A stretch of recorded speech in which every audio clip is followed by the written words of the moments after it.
Thank you. आपकी वो दवाओं से सिर दर्द तो बिल्कुल चला गया मेरा। और वो भयानक सपने अब वो भी नहीं आते हैं। हाँ, वो भयानक सपने जिसके बारे में तुम हमेशा कहते रहते हो, लेकिन तुमने मुझे उसके बारे में कभी बताया नहीं। वो भयानक सपने हैं क्या?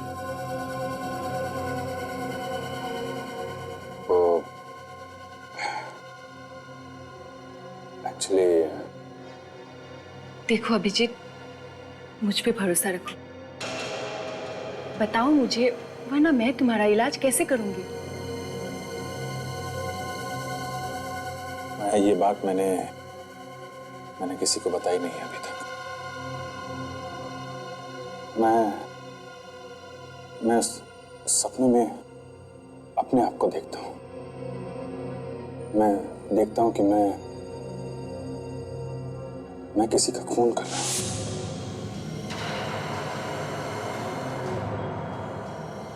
वो भी एक सीआईडी ऑफिसर की तरह नहीं, एक अपराधी की तरह। तुम जानती हो कि मुझे पुरानी बातें याद नहीं रहती। 13 साल पहले की जो भी बातें मुझे याद आती हैं, उसमें मैं अपने आप को खूनी की तरह देखता हूं। एक सीआईडी ऑफिसर जो पहले अपराधी था।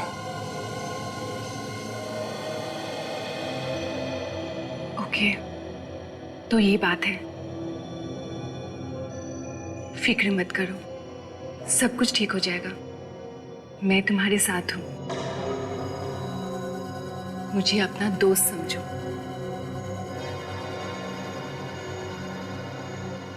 दोस्त?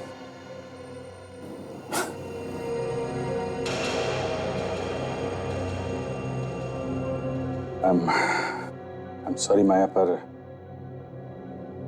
इस शब्द से नफरत हो गई है मुझे। जिसको मैंने अपना दोस्त समझा, उसी ने मेरे पीठ पे छुरा भोंका है, धोखा दिया है मुझे। ऐसा क्यों कह रहे हो? इतने साल सीआईडी में साथ साथ वक्त बिताया, साथ साथ काम किया, और आज जबकि मुझे उनकी सबसे ज्यादा जरूरत है तो क्या किया उन्होंने? मुझे बाहर फेंक दिया, निकाल दिया मुझे। इस दुनिया में कोई किसी का दोस्त नहीं है माया। I'm very sorry। मतलब दवाई अपना काम कर रही है। अब ये अभिजीत अपने दोस्तों पर तो क्या, दया और एसीपी पर भी भरोसा नहीं करता। वाह। I'm sorry। मैं तुम्हें अपनी परेशानियां बताने लगा। I'm very sorry। क्या बताने वाली थी तुम? तुमने मुझे यहाँ बुलाया तो कुछ बताना चाहती थी ना मुझे तुम? हाँ, एक्चुअली एक आदमी है जो आपसे मिलना चाहते हैं, और ये सब सुनने के बाद मुझे भी लगता है कि आपको उससे मिलना चाहिए। कौन है आदमी? है कोई जो इस वक्त आपकी मदद कर सकता है। मेरी मदद? ठीक है, कब मिलना है? कल दोपहर को। फिर मिलते हैं। अरे आप जाओगे कैसे घर? मैं टैक्सी ले लूंगी, डोंट वरी। नहीं, आप इतनी रात हो गई है, मैं आपको छोड़ देता हूँ ना। नहीं, आप परेशान मत होइए, मैं चली जाऊंगी। नहीं, परेशानी की क्या बात है, मैं आपको छोड़ देता हूँ। आइए प्लीज। थैंक्स।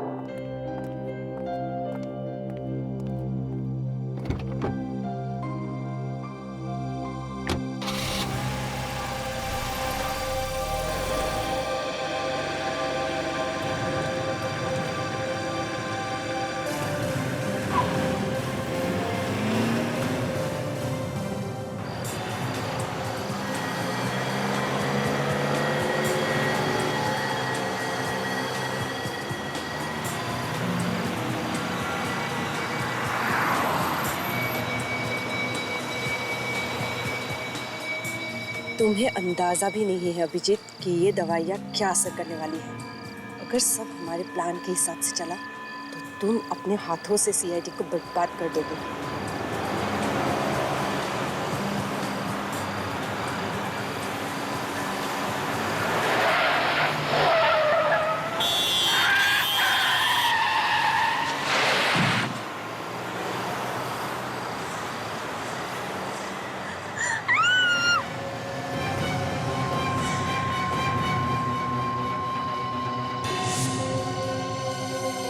My God!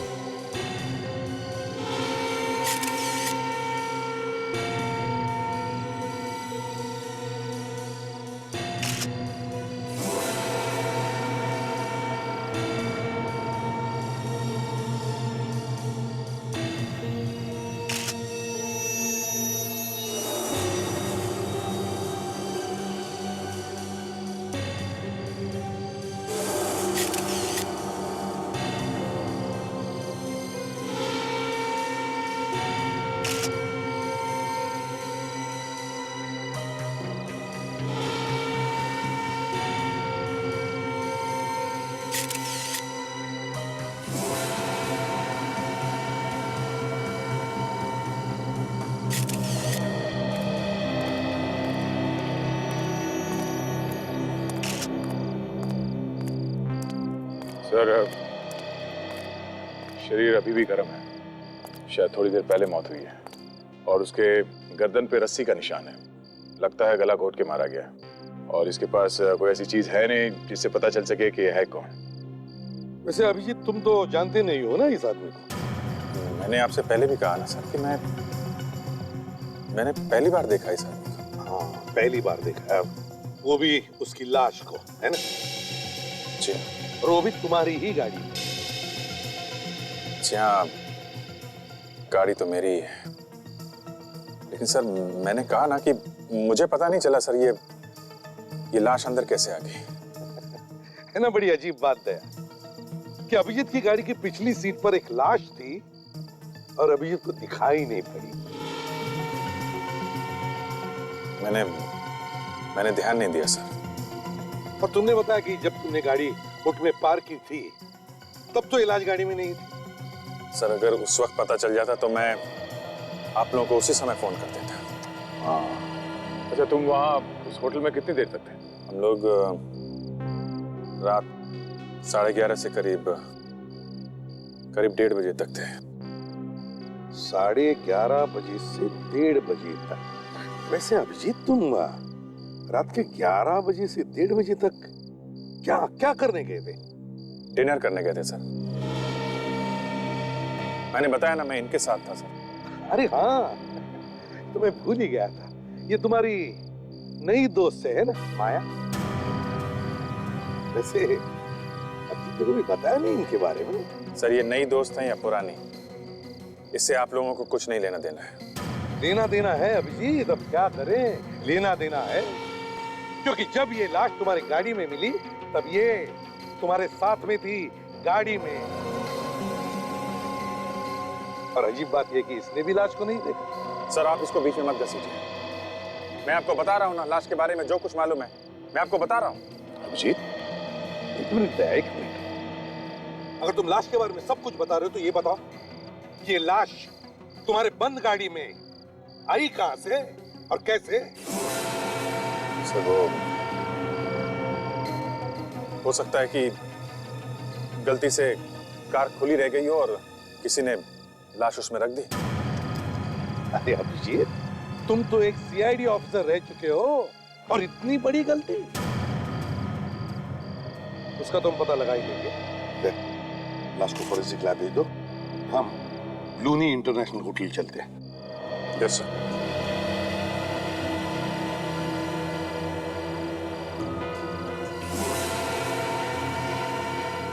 चलो दे।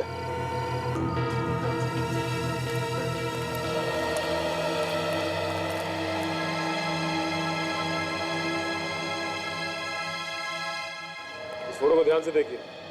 बताइए, इस आदमी को आपने कहीं देखा है? आप में से किसी ने? ध्यान से देखिए। नहीं सर। आपने देखा है? आपने? मैनेजर साहब आप बताइए, आपने देखा है इस आदमी को? जी नहीं, मैंने इसे कभी नहीं देखा सर। सर आपको कोई गलत फहमी हो रही है। देखिए हमारे होटल में ये खून खराबे जैसी उल्टी सीधी हरकतें नहीं होती। यहाँ सिर्फ शरीफ लोग ही आते हैं। क्या शरीफ लोग गलतियां नहीं करते? मान लिया कि तुम जानते नहीं हो इस आदमी को, देखा तो होगा। सर मैंने कहा ना सर, ये आदमी हमारे होटल में कभी आया ही नहीं। इस आदमी का खून होकर सिर्फ 3-4 घंटे हुए हैं। उसके बाद उसकी लाश को आपके होटल में पार्किंग लॉट में एक खड़ी गाड़ी में डाला गया, समझे? सर हो सकता है कि जिसकी गाड़ी से ये लाश बरामद हुई है खून उसी ने किया हो। जितना पूछा है ना उतना ही जवाब दो, समझे? ज्यादा दिमाग चलाने की जरूरत नहीं है। लाश आपके होटल के पार्किंग लॉट में मिली है, आपके होटल के। सर ये भी तो हो सकता है कि ये आदमी होटल तक पहुंचा ही ना हो, इसे किसी ने बाहर ही मार दिया। हो सकता है। चलिए हमारे साथ दिखाइए हमें तुम्हारे होटल का पार्किंग लॉट। भाई साहब, इस पार्किंग लॉट के सिक्योरिटी गार्ड आप ही हैं? जी सर। इस फोटो को देख के बताओ कि इस आदमी को तुमने यहाँ आते जाते देखा है क्या? नहीं सर। ध्यान से देखो, अभी 3-4 घंटे पहले ये आदमी यहाँ पर था। नहीं साहब, ये आदमी चल के तो अंदर नहीं आया, गाड़ी में आया होगा तो कह नहीं सकता। सर अगर ये आदमी गाड़ी में यहाँ पे आया होगा तो उसकी गाड़ी पार्किंग लॉट में ही होगी सर। हाँ बिल्कुल। काम करो, पार्किंग लॉट में जितनी भी गाड़ियां हैं पता लगाओ क्या ये सारी गाड़ियां इस होटल के गेस्ट की है क्या? सर मुझसे पूछिए ना, मैं बताता हूँ सर। सर इनमें से आधी गाड़ियाँ तो हमारे होटल के स्टाफ की हैं और आधी गाड़ियाँ उन लोगों की हैं जो हमारे होटल में रुके हुए हैं सर। तो सचिन, मैनेजर साहब के साथ जाओ और होटल में जितने भी गेस्ट हैं सबसे जाकर के पता लगाओ कि उनकी कौन सी गाड़ियां हैं। चलिए। सर ऐसा भी हो सकता है कि मरने वाला आदमी और खूनी एक साथ ही होटल में आए हो, एक ही गाड़ी में। क्या तुम कहना क्या चाहते हो? जल्दी बताओ। तो फिर खूनी ने यहाँ पे उस आदमी का खून कर दिया और खून करने के बाद उसकी लाश को अभिजीत सर की गाड़ी में डाल दी और फिर यहाँ से भाग गए। हो सकता है उन्हीं ने लाश को अभिजीत के गाड़ी में डाला और यहाँ से भाग गया, लेकिन अपनी गाड़ी में विवेक, अपनी ही गाड़ी में। होटल के अंदर जितनी भी गाड़ियां आती जाती हैं उन सब के नंबर नोट करते हो तुम? हाँ साहब, सब कुछ लिखा हुआ है। विवेक रजिस्टर चेक करो, देखो पिछले 3-4 घंटों में कितनी और कौन सी गाड़ियां अंदर बाहर।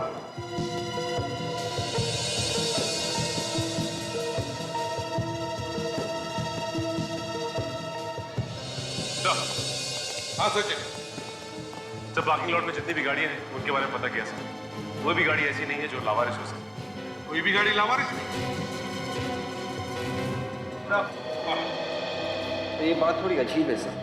ये गाड़ी ZZA8D 409 9:55 को होटल से बाहर गई है, मगर होटल के अंदर कितने बजे आई है ये लिखा ही नहीं। इधर आओ। गाड़ी का बाहर जाने का टाइम लिखा है मगर अंदर आने का क्यों नहीं? इसका एक ही मतलब हो सकता है कि तुम ड्यूटी पर नहीं थे। नहीं साहब, ऐसा नहीं हो सकता। तो फिर ये कैसे हुआ? जब से मैं ड्यूटी पे आया हूँ तब से लेकर अब तक एक पल के लिए भी नहीं लाऊं साहब, कसम से। सब इतना ही नहीं, वही गाड़ी ये ZZA8D 409 दोबारा होटल में आई 12:10 को और 1:05 को होटल से बाहर निकली। सर एक मिनट, ZZ8K M527 ये 8:25 में पार्किंग लॉट में आई, लेकिन सर ये गाड़ी पार्किंग लॉट से बाहर गई नहीं और ये गाड़ी तो पार्किंग लॉट में है भी नहीं सर। है ना कमाल की बात? एक गाड़ी ZZA8D 409 पार्किंग लॉट में एक बार अंदर आती है मगर 2 बार बाहर जाती है। 2 बार, लेकिन एंट्री अंदर आने की सिर्फ एक। तो फिर ये दूसरी गाड़ी ZZ8K M527 ये गाड़ी एक बार अंदर आती है मगर बाहर जाती ही नहीं, गायब। कैसे?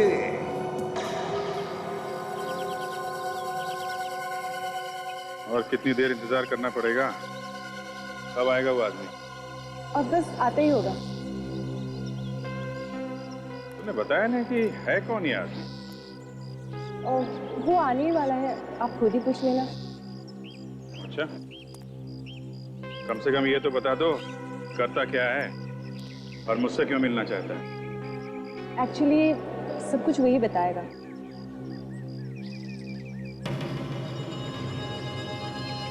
क्या हुआ? वही सरदर्द। वैसे भी नाक में दम करके रखा हुआ है, इसे चुप ही करवा देती हूँ। ये माया मुझसे बर्दाश्त नहीं हो रहा है।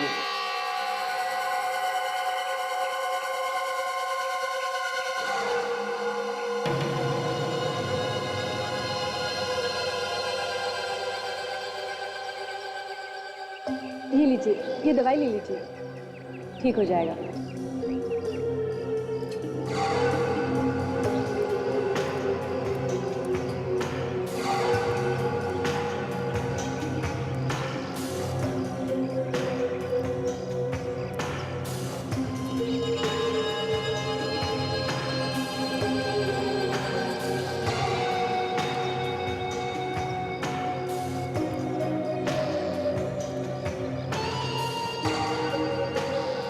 हेलो अभिजीत।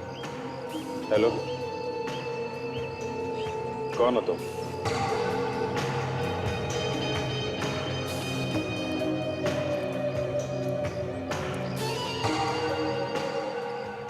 पूछताछ की आदत जाएगी नहीं तुम्हारी। हाय, अमित नाम है मेरा। अमित, क्या बात है? क्यों मिलना चाहते हो मुझसे तुम? माया ने मुझे बताया कि पिछले दिनों तुम्हारे साथ क्या हुआ। सुनकर बहुत तकलीफ हुई। सालों की सीआईडी की वफादारी काम नहीं आई तुम्हारी। उन्हीं लोगों ने तुम पर शक किया जिन पर तुमने सबसे ज्यादा भरोसा किया। माया, मैंने तुम्हें दोस्त होने के नाते ये सब बताया, पर तुम सारी दुनिया में ढिंडोरा पीट रही हो, हैं? अभिजीत, ये मेरे भाई हैं, आप इन पे पूरा भरोसा कर सकते हैं। ये सिर्फ आपकी मदद करना चाहते हैं। हाँ अभिजीत, मेरे पास तुम्हारे लिए एक बहुत बड़ी ऑफर है। ऑफर? मैं कुछ समझा नहीं। एक ऐसा ऑफर जिसमें तुम उन सीआईडी के सभी लोगों से बदला ले सकते हो जिन्होंने तुम्हारा भरोसा तोड़ा है। पर तुम्हें मेरी इतनी चिंता क्यों है, हा? तुम क्यों कर रहे हो ये सब मेरे लिए? मैं कुछ नहीं करने वाला। करना सब कुछ तुम्हें ही होगा अभिजीत। मैं तो केवल तुम्हें ऑफर दे रहा हूं, और वो भी इसलिए अभिजीत क्योंकि तुम मेरी बहन के दोस्त हो, वरना राह चलते लोगों की मदद करना मेरी आदत नहीं है। हाँ अभिजीत, ये बहुत ही अच्छा मौका है, प्लीज ना मत कहना।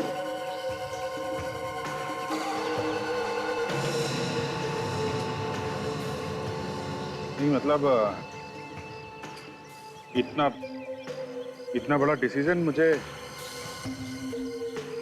मुझे सोचने के लिए थोड़ा वक्त चाहिए।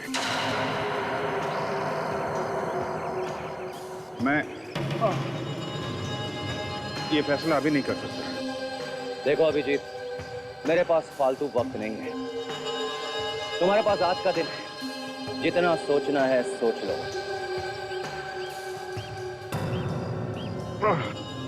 ओ माँ, चलिए, मेरा सर दर्द बहुत बढ़ रहा है, मुझे थोड़ा आराम चाहिए। मैं अभी जाता हूँ। अभिजीत, यहाँ पास में एक जगह है, आप आराम कर सकते हैं। चलिए मैं आपको लेके चलती हूँ। मैंने तुम्हें कहा था ना अभिजीत के ऊपर नजर रखने के लिए, हाँ? उसे कोई भी जरूरत हो तो मुझे बताना। कहा था कि नहीं?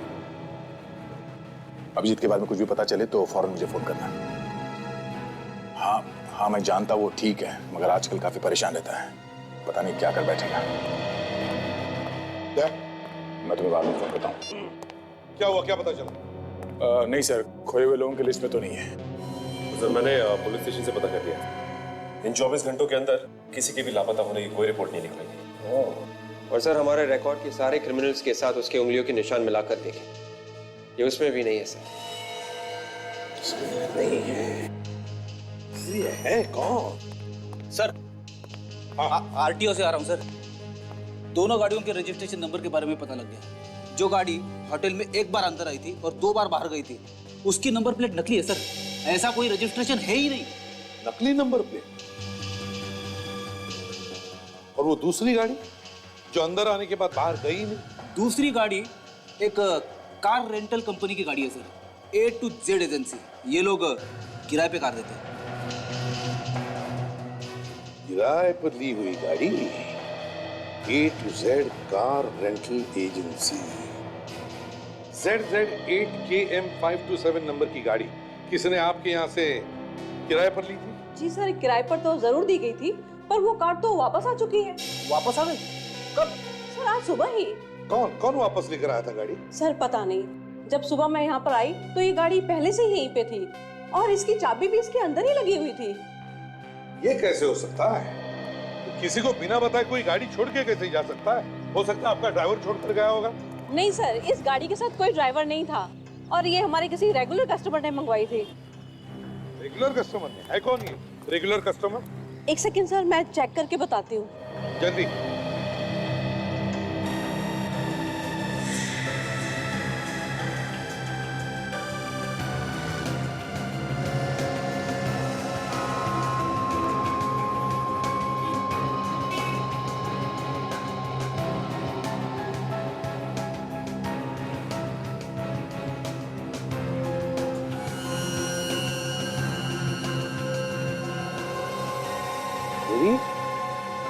ये देखो, दम जैसे लग रहा है। लगता है किसी ने असली नंबर प्लेट पर नकली नंबर प्लेट चिपकाई है। ये वही गाड़ी है सर जो एक बार अंदर आई और 2 बार बाहर गई।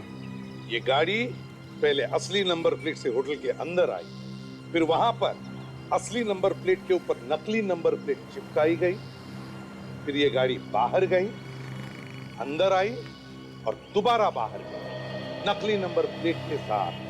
सर? हाँ सर, ये कार एक होटल से मंगवाई गई थी, होटल ब्लूनी इंटरनेशनल। देखिए सर। होटल ब्लूनी इंटरनेशनल? जी। मेरी तो वही होटल है ना, ब्लूनी इंटरनेशनल, जहाँ पर अभिजीत की गाड़ी में लाश डाली गई। ये सर। किसने बुकिंग की थी इस गाड़ी? सर पता नहीं, यहाँ नाम पता तो कुछ नहीं लिखा, पर सर ब्लूनी इंटरनेशनल से इतनी गाड़ियों की बुकिंग होती है कि हम फोन पे ही गाड़ियाँ बुक कर देते हैं, कोई नाम पता नहीं पूछता। दया को फोन करो और कहो कि वो होटल ब्लूनी इंटरनेशनल जाए और पूछताछ करे इस गाड़ी के बारे में। हमें पता चला कि 10 तारीख को A to Z कंपनी से यहाँ पे एक गाड़ी भेजी गई थी। हमें ये पता करना है कि ये गाड़ी किसके लिए मंगवाई गई थी और उस आदमी का नाम क्या है, जरा चेक करके बताओ। जी सर।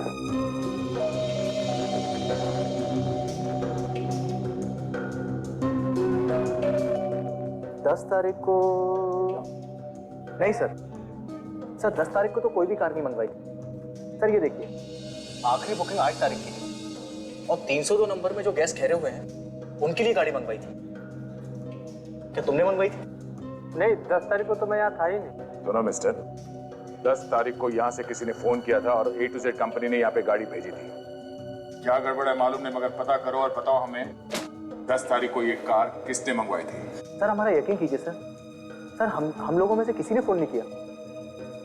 सर ये भी तो हो सकता है कि ये फोन यहाँ से ना किया गया और फोन करने वाला अच्छी तरह से जानता था कि होटल का नाम लेने से गाड़ी आसानी से मिल जाएगी।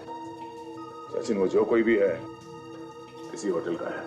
सर एक मिनट सर, याद आया, उस दिन A to Z कंपनी के ड्राइवर को मैंने होटल में आते हुए देखा था, लेकिन महेश ने उसे बाहर ही रोक लिया। महेश? कौन है ये महेश? महेश इसी होटल में काम करता है, पहले ट्रैवल डेस्क पे हमारे साथ ही था। इसका मतलब ये सारे के सारे नंबर उसके पास होंगे। और वो कभी भी आसानी से गाड़ी बुक करवा सकता है। जी सर।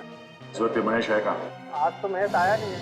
मैनेजर साहब उसे सुबह से ढूंढ रहे हैं, फोन भी नहीं उठा रहा। सचिन, लगता है यही वो आदमी जिसे हम ढूंढ रहे हैं। इसका घर का एड्रेस बताना। यार सारुंखे, इस आदमी को पहचानना मुश्किल हो गया है। कहीं से भी कुछ भी पता नहीं चल रहा है। हम किस लिए बॉस? हम मदद करेंगे ना। वो कैसे? एक मिनट, ये इस आदमी के चेहरे को जरा गौर से देखो। बॉस, मुझे लगता है इसने मरने से कुछ वक्त पहले ही शेव की। और ये देखो, इस शेव की वजह से ही इसके चेहरे पर ये कट भी लगा हुआ है। इसमें कौन सी बड़ी बात है डॉक्टर साहब? इसने पुरानी ब्लेड से दाढ़ी की होगी। नहीं ब्लेडी, बात पुरानी ब्लेड की नहीं है। बॉस, जरा गौर से देखो इसके चेहरे को। दाढ़ी के नीचे की स्किन चेहरे की बाकी की स्किन से ज्यादा गोरी है। तो बहुत दिनों बाद इसने दाढ़ी की है। और एक बात, ये जरा देखो इसके नाक पर ये दोनों तरफ निशान। सड़की तो चश्मा पहनने की वजह से हुए निशान। एग्जैक्टली, पूरे वक्त चश्मा लगाने से इंसान की नाक पर निशान बन जाते हैं ऐसे। देखो, इसकी नाक पर भी ऐसे ही निशान है। और इतना ही नहीं, इसकी आंख में प्रॉब्लम है। हाँ सर, इसकी आंखों में से हमें वो केमिकल मिला है जो कॉन्टैक्ट लेंसेज पहनते और निकालते वक्त इस्तेमाल किया जाता है। एक बात और बात, इस आदमी के गालों पर से मुझे कुछ चिपचिपा गम जैसा मिला है। देखो, अभी भी लगा हुआ। हाँ सारुंखे, गम तो है। इसने अपनी असली दाढ़ी निकालकर नकली दाढ़ी चिपकाई, चश्मा निकालकर कॉन्टैक्ट लेंसेज लगाए। क्यों? क्या जरूरत पड़ी इसे अपना हुलिया बदलने की?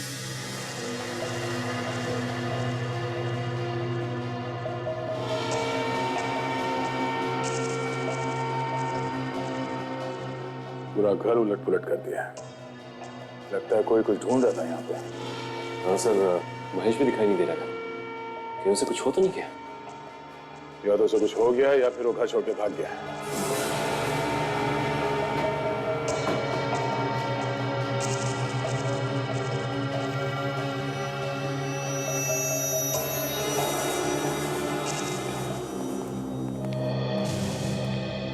अब जरा ध्यान से देखिए इन फोटोग्राफ्स को, गौर से देखिए और बताइए, क्या यह आदमी यहाँ आपकी होटल में किसी कमरे में ठहरा था? देखिए जरा ध्यान से। हाँ सर, मैंने इसे यहाँ देखा है। हाँ सर, मैंने भी देखा है। देखा है तो फिर जल्दी बताओ, कौन से कमरे में ठहरा था ये? सर, मुझे नहीं लगता ये यहाँ होटल में ठहरा हुआ था। मैंने इसे लॉबी में घूमते हुए देखा है। पूरे यकीन के साथ कह सकती हो? हाँ सर, क्योंकि इसने यहाँ पर कोई भी कमरा बुक नहीं करवाया था। क्या फिर और कुछ याद आता है इस आदमी के बारे में? इसने रिसेप्शन से फोन किया था। किसे फोन किया था? आई थिंक वो अखाज एयरलाइंस ने फोन किया था। क्या बात कर रहा था वो? कुछ सुना तुम? सर, ये पूछ रहा था कि 4:30 बजे की दिल्ली की फ्लाइट टाइम पर है या नहीं। दिल्ली की 4:30 बजे की फ्लाइट टाइम पर है क्या नहीं? अखाज एयरलाइंस।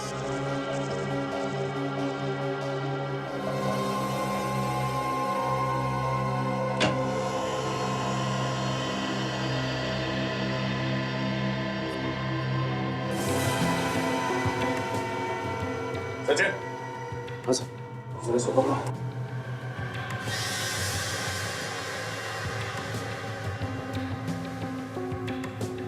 मर चुका है सर।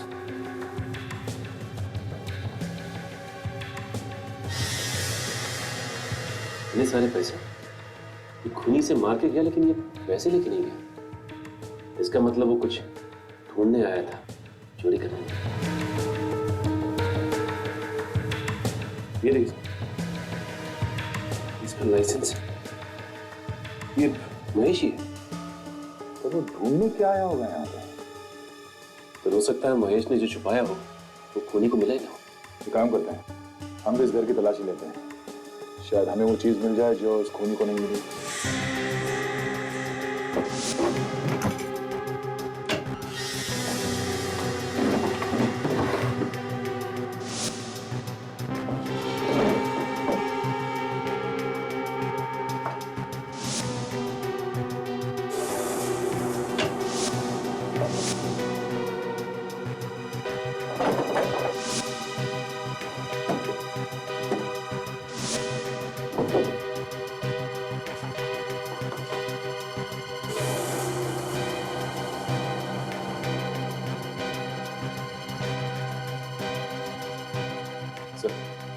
यहाँ तो कहीं कुछ नहीं मिला।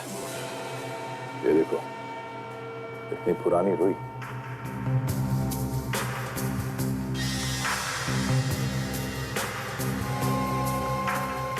ये देखिए, गद्दे का ये वाला पार्ट अलग धागे से सिला गया।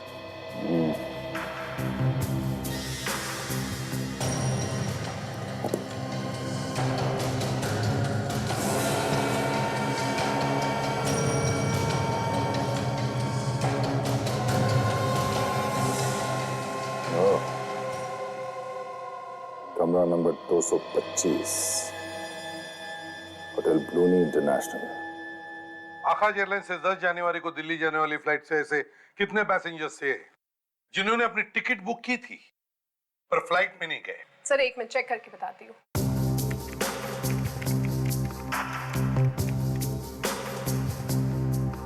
सर 7 पैसेंजर्स ऐसे हैं जिनकी सीट्स तो कंफर्म थी पर वो आए नहीं। तो क्या उन 7 पैसेंजर्स ने अपने पैसे वापस मांगे?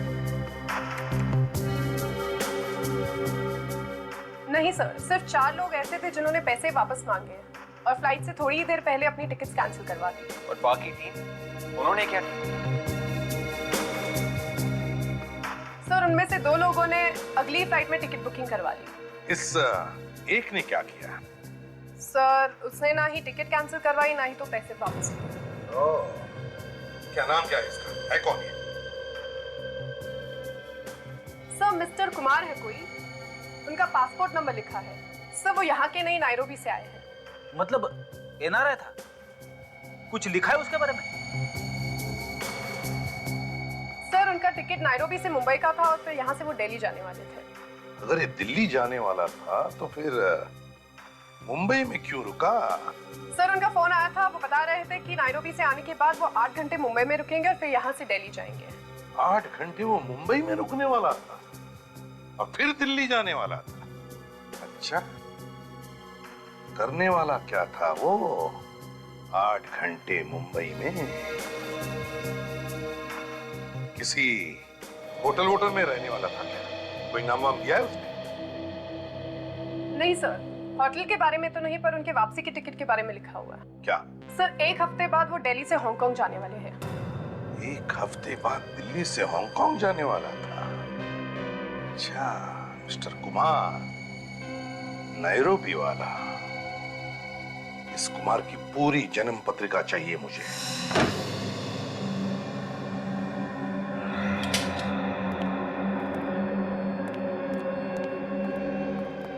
तेरी चाबी महेश के घर से मिली है तो जरूर कुछ ना कुछ गड़बड़ होगा। देखते हैं ऐसा क्या है इस कमरे में जिसकी वजह से महेश ने अपनी जान दे दी।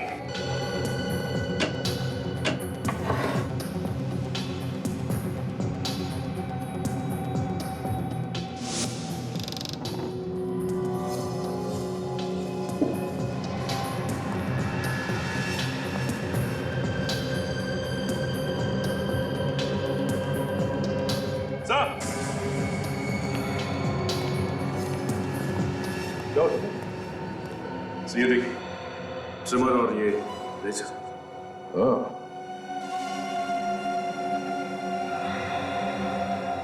मतलब यहाँ पे कोई तो था जिसने शेविंग भी की है और ये ट्रिमर भी इस्तेमाल किया है। आप तो कह रहे थे कि यहाँ पे ये कमरा किसी को दिया नहीं गया? हाँ, ये क्या है? सच सच बताइए, कौन था यहाँ पे? सर मेरा यकीन कीजिए, मैं आपसे सच क्यों छुपाऊंगी। ये कमरा रिजर्व है।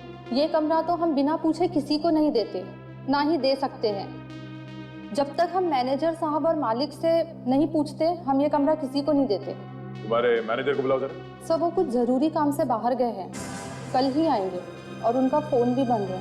ओह, लगता है ये मैनेजर और महेश मिले हुए हैं आपस में। अच्छा, महेश ही जानता था कि कमरा रिजर्व है और हमेशा बंद रहता है? हाँ सर, लेकिन ये तो होटल में सभी जानते हैं। और इस होटल के मालिक मिस्टर सम्राट, वो कहाँ हैं? उनसे बात कर सकते हैं? सर, सम्राट सर तो पनवेल में हैं। कल रात उनके इकलौते बेटे ब्लूनी पर हमला हुआ था।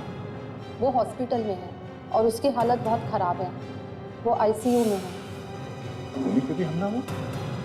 कैसे? अच्छा, तो कुमार पैसे लेता था खून करने के लिए, कॉन्ट्रैक्ट किलर। हाँ सर, नायरोबी पुलिस ने पक्की खबर दी है सर कि कुमार एक बहुत ही पहुंचा हुआ सुपारी किलर था सर। वो कभी भी कहीं पे भी कोई भी सबूत नहीं छोड़ता था, इसलिए वो आज तक गिरफ्तार नहीं किया जा सका था। सर, नैरोबी का कॉन्ट्रैक्ट किलर यहाँ मुंबई में क्या करने आया होगा, और वो भी सिर्फ 8 घंटे के लिए? किसी को मारने के लिए आया होगा वो फ्रेडी, अगर नसीब खराब खुद ही मारा गया। पर सर, कुमार अपनी असली दाढ़ी मूंछ और चश्मा निकाल के नकली दाढ़ी मूंछ और कॉन्टैक्ट लेंसेज क्यों पहनेगा? उसे तो यहाँ पे कोई पहचानता नहीं होगा। विवेक, उसने अपनी दाढ़ी मूछें हटाकर कॉन्टैक्ट लेंस इसलिए लगाया होगा कि खून करते वक्त अगर उसे कोई देख ले तो उसे पहचान न ले उसके असली रूप में। और फिर उसने ये भी प्लान किया होगा कि खून करने के बाद वो दिल्ली चला जाएगा अपने असली रूप में। असली रूप में मतलब नकली दाढ़ी और मूछें लगाकर, चश्मा लगाकर। और फिर ये भी सोचा होगा कि जब 7-8 दिनों बाद उसकी दाढ़ी मूछें उगेगी तो हांगकांग चला जाएगा अपने असली रूप में। इतनी प्लानिंग के साथ आया है तो किसी बड़े काम के लिए आया होगा सर। हाँ, कोई बड़े काम के लिए ही आया होगा वो। पर सर, उस रात तो शहर में ऐसा कोई भी हादसा नहीं हुआ और ना ही किसी बड़े आदमी पर कोई हमला। हो सकता है कुमार अपनी शिकार करने से पहले ही खुद शिकार बन गया। पर सर, ये कुमार किस पर हमला करने वाला था, ये बात अभी तक पता नहीं चली है सर। वो भी पता चल जाएगा विवेक, वो भी पता चल जाएगा। सर, घूम फिर कर हम वहीं पर आ गए हैं। देखा जो, इसी चक्कर में एक बात तो पता चली गई सर। क्या पता चल गया? यही कि उस रात एक बड़े आदमी पर हमला तो हुआ था सर, लेकिन मुंबई में नहीं, मुंबई से थोड़ी दूर पनवेल में। पनवेल में? किस पर हुआ हमला? ब्लूनी पर सर। ये होटल ब्लूनी इंटरनेशनल के मालिक सम्राट का बेटा है। होटल ब्लूनी इंटरनेशनल? हाँ सर, और ये हमारा नहीं है, आईसीयू में एडमिट है सर, और इसकी हालत काफी नाजुक है। पनवेल में इंटरनेशनल एयरपोर्ट से 1 घंटे की दूरी पर? मतलब कुमार का प्लान था कि खून करके सीधे एयरपोर्ट चले जाए। ये ब्लूनी पनवेल में कर क्या रहा था? पनवेल में कर क्या रहा था?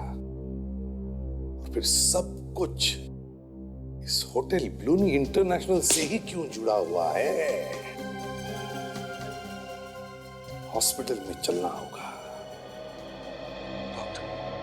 मेरा बेटा अभी तक होश में नहीं आया है। आप लोग क्या कर रहे हैं डॉक्टर? मिस्टर सम्राट, हम लोग अपनी तरफ से पूरी कोशिश कर रहे हैं डॉक्टर प्रकाश, लेकिन हमें कोई रिस्पांस नहीं मिल रहा है। डॉक्टर, ब्लूनी मेरा इकलौता बेटा है, प्लीज किसी भी कीमत पर बचाइए उसे। देखिए मिस्टर सम्राट, हम लोग जो जो कर सकते हैं वो कर रहे हैं। बी पेशेंस, धीरज रखिए, सब ठीक हो जाएगा। Okay, B patience. डॉक्टर विद्या, गायनेकोलॉजी वार्ड में आपकी सख्त जरूरत है। क्या पता चला मैनेजर के बारे में? सर, अब तक तो कुछ नहीं, लेकिन फ्रेडी और काजल पता लगाने गए हैं सर। डॉक्टर प्रकाश, सम्राट जी, आपकी कैजुअल्टी वार्ड में सख्त जरूरत है। मैं एसीपी प्रद्युमन, सीआईडी से। सीआईडी? जी कहिए। सम्राट जी, हमें पता चला है कि आपके बेटे पर जो हमला हुआ वो किसी ने सुपारी दी थी, कॉन्ट्रैक्ट दिया था आपके बेटे का खून करने के लिए। कॉन्ट्रैक्ट के लिए? जी हाँ, इतना ही नहीं, वो खूनी, वो किलर आप ही के होटल में ठहरा था, कमरा नंबर 225। क्या कह रहे हैं, मुझे कुछ समझ नहीं आ रहा। एक ही आदमी था जो सब समझा सकता था, महेश, और अब उसका भी खून हो गया। महेश का खून हो गया है? जी हाँ, इसका मतलब तो यही है कि कोई और भी है जो इन सब के बारे में जानता है। शायद आपका मैनेजर। मेरा मैनेजर? वो भी लापता है। खैर सम्राट जी, आपके बेटे ब्लूनी की किसी के साथ कोई दुश्मनी, कोई झगड़ा वगड़ा? नहीं सर, मेरा बेटा तो बहुत ही खुशमिजाज है, उसकी किसी से कोई दुश्मनी नहीं है। तो फिर आपका कोई ऐसा दुश्मन जो आपके बेटे को मार के आपसे बदला लेना चाहता हूँ। देखिए सर, मैं बिजनेसमैन हूँ, मेरे कई बिजनेस राइवल्स हैं, लेकिन इतनी घटिया हरकत कोई नहीं कर सकता सर, कोई भी नहीं। वैसे ब्लूनी पनवेल क्यों गया था, कुछ पता है आपको? सर वहां पे वो अपनी एक फ्रेंड आशिया से मिलने गया था। अपनी फ्रेंड आशिया से मिलने? सम्राट सर, आपके बेटे की तबीयत ज्यादा खराब हो गई, डॉक्टर साहब बुला रहे, चलिए। ब्लूनी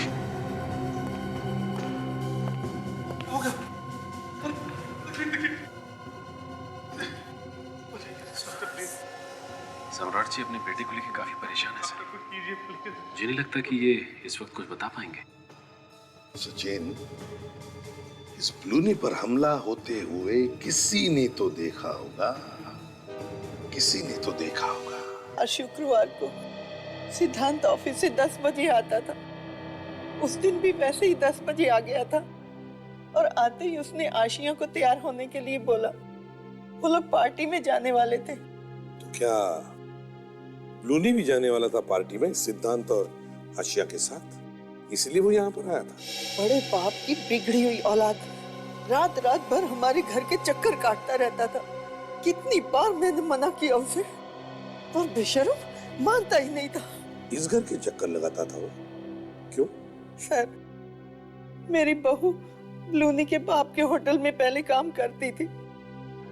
ब्लूनी उससे शादी करना चाहता था, इसलिए पागलों की तरह हमारे घर के चक्कर काटता रहता था। ब्लूनी आशिया से शादी करना चाहता था? ये सब आपको बताया किसने? मुझे किसी और से पता करने की जरूरत नहीं पड़ी। होटल का मैनेजर आया था ब्लूनी का संदेशा लेके। मैनेजर? फिर क्या हुआ? फिर क्या, बेटे ने उसे भगा दिया। तो उसकी किस्मत अच्छी थी कि मारा नहीं उसे। अच्छा ये बताइए, जब सिद्धार्थ और आशिया पार्टी में जाने के लिए निकले तब क्या हुआ?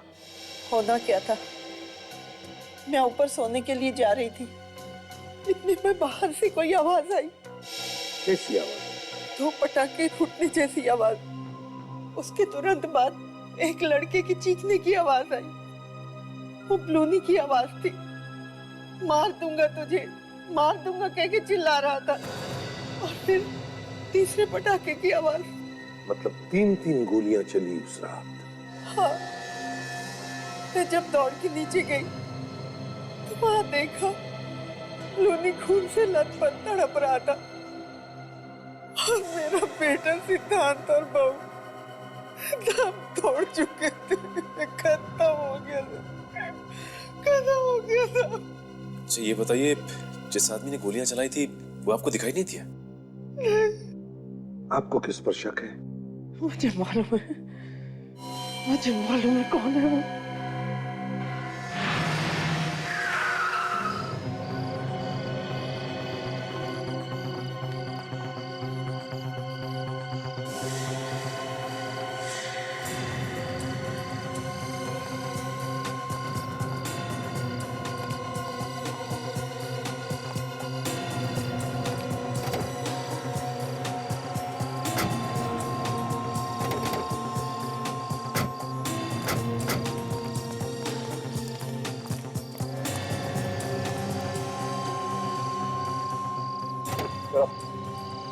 चलो बाहर निकलो। आप लोग चुप। शादीशुदा औरतों के घर रिश्ते लेकर जाते हो? हाँ? मैं रिश्ते ले चलो इसे।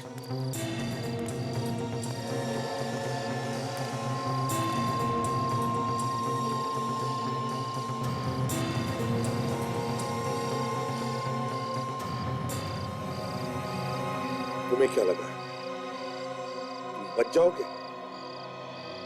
किया हुआ पाप और बोया हुआ बीज हमेशा फल देकर ही रहता है। मिस्टर सम्राट, करोड़ों के होटल बिजनेस के मालिक, और ऐसी नीच हरकत क्यों किया तुमने? ये सब मैंने अपने बच्चे के लिए की, अपने बेटे ब्लूमी के लिए। उसने आज तक मुझसे जो मांगा वो चीज मैंने उसे लाके दी, लेकिन एक दिन उसने मुझसे कहा कि हमारे एक होटल की रिसेप्शनिस्ट आशिया से उसे प्यार हो गया है। मैंने ब्लूनी को बहुत समझाने की कोशिश की, हर तरीके से कोशिश की, लेकिन वो नहीं मानी। हार कर मुझे उसकी जिद माननी पड़ी। लेकिन वो लड़की आशिया शादीशुदा थी, इसलिए सबसे पहले मैंने उसे समझाया कि वो अपने हस्बैंड सिद्धांत को तलाक दे दे और मेरे बेटे से शादी कर ले। एक शादीशुदा लड़की को अपने बेटे से शादी करने के लिए समझाने पहुंच गए तुम। बेशर्मी की भी हद होती है। फिर क्या हुआ बताओ?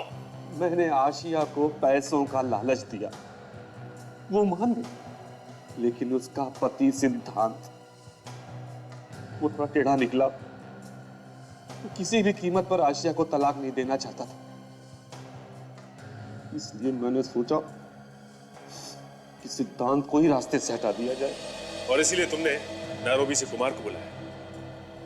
हाँ, कुमार असली नंबर वाली गाड़ी से होटल में आया। होटल के कमरे में जाके उसने अपनी दाढ़ी मुझ साफ कर ली और इसी बीच महेश ने नकली नंबर प्लेट उस गाड़ी पर लगा दिया। लेकिन महेश को यह नहीं पता था कि कुमार एक खूनी है। नकली नंबर प्लेट वाली गाड़ी में बैठकर कुमार आशिया के घर की तरफ गया, सिद्धांत का खून करने के लिए ना।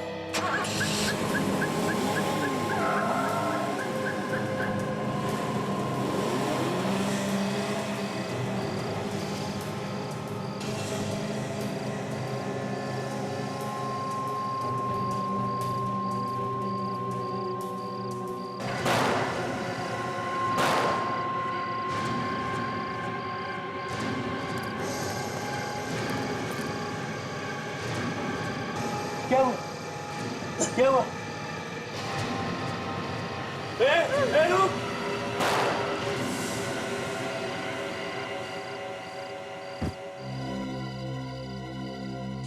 सम्राट जी, जिस बेटे के लिए तुमने ये सब किया, कुमार ने तो उससे भी मार दिया। फिर क्या किया तुमने? मैंने कुमार को उसकी गलती की सजा दी।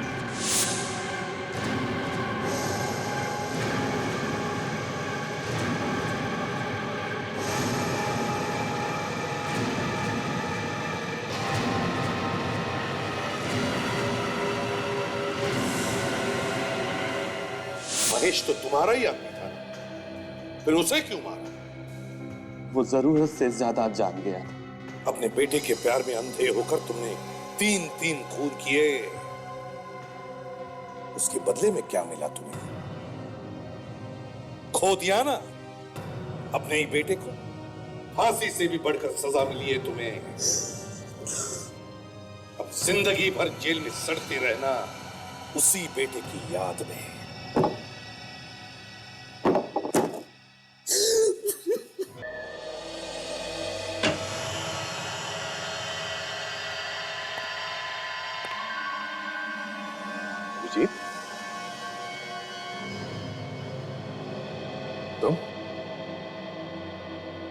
तुम यहां क्या कर रहे हो?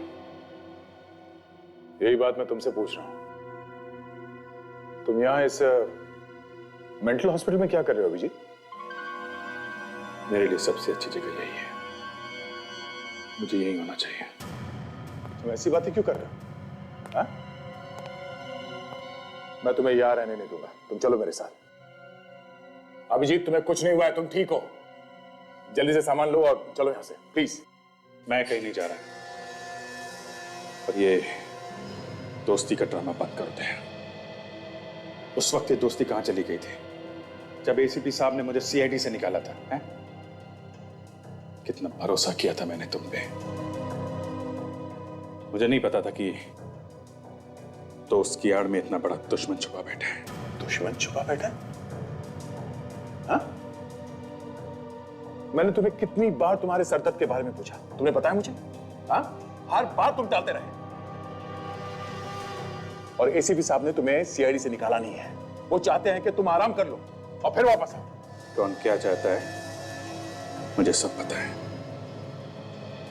तुम्हें जो समझना समझ लो, मगर मैं तुम्हें यहां रहने नहीं दूंगा। तुम्हारा बैग का चलो।